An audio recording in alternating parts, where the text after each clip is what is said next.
We've all been or know someone that has been exposed to some violent event, but have you ever considered what that exposure does to your education and future expectations for yourself? So, community violence, what is it anyway? Community violence is one of the most common and repetitive forms of violence that adolescents are exposed to in the U.S. and is considered a major public health epidemic. Community violence is violence either witnessed or experienced by individuals that usually takes place outside of the home. Who's at risk? Evidence has shown that adolescents are at a higher risk for community violence exposure than children and older adults. Approximately 10% of adolescents in the U.S. have witnessed a shooting over the past year. Further, adolescents are particularly sensitive and reactive to their environment and community violence for a variety of reasons, including stress, biological changes, social changes, and uncertainty with social roles and expectations.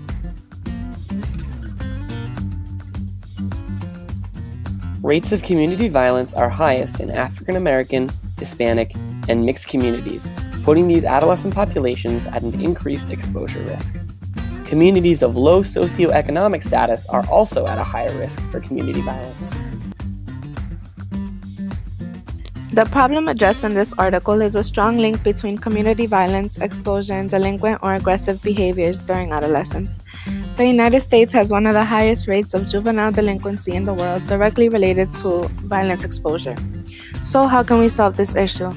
It may be difficult to decrease community violence, so instead, let's find a way to protect adolescents from delinquency.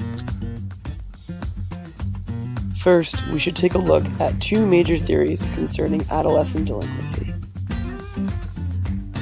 Number one, problem behavior theory suggests that low expectations for success and a sense of hopelessness for the future increases youth vulnerability for involvement in problem behaviors. On the other hand, youth with an optimistic view are less likely to be involved with delinquency.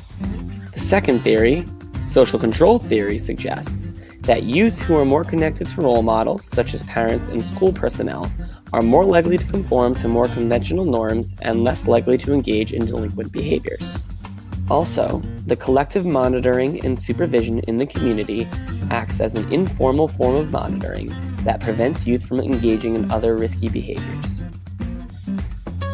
Using these two theories, researchers in this study developed promotive factors, which they believed could decrease adolescent delinquency.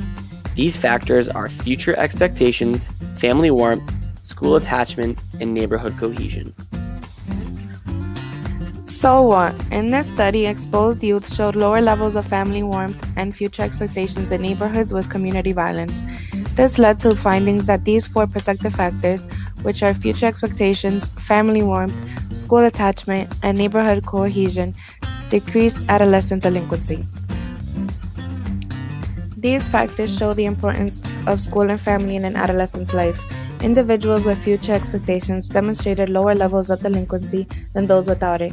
Associations between family warmth and school attachment also shows how family and school play a critical role in promoting child competence, which was found in previous research.